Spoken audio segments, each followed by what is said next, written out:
दोस्तों नमस्कार। मैं अपने YouTube चैनल में आप सभी का स्वागत करती हूँ। बेटी के सहाना गीत अच्छा लगेगा तो लाइक कीजिएगा, नए मेरे चैनल पर तो सब्सक्राइब कीजिएगा और कमेंट में बताइएगा कैसा लगा मेरा गीत। प्लीज़ आप लोग सपोर्ट जरूर कीजिएगा।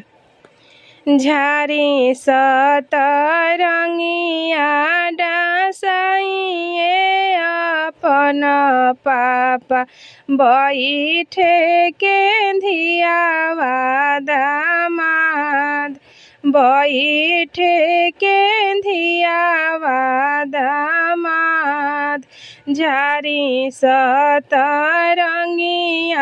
डासाइए अपन चाचा बैठे के धियावा दामाद बैठे के धियावा दामाद जब हे दुल्हा दुल्हिन के संग बैठले दुल्हा पूछले एक बात जब हे दुल्हा दुल्हिन के जग बैठले दुल्हा पूछले एक बात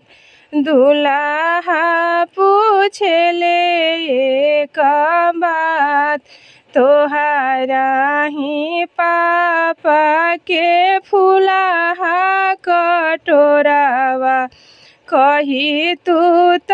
मंगती दहेज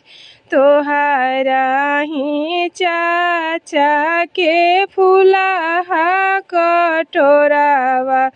कही तू त मंगती दहेज कही तू त मंगती दहेज रउआले दुलरुआ हमार भैया हो अपन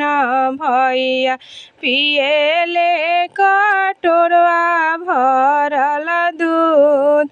रउआले दुलरुआ हमार भैया हो अपन भैया पिएले कटोरवा भरल दूध पिएले कटोरवा भरल दूध एतना बचन जब सुनले अपन भैया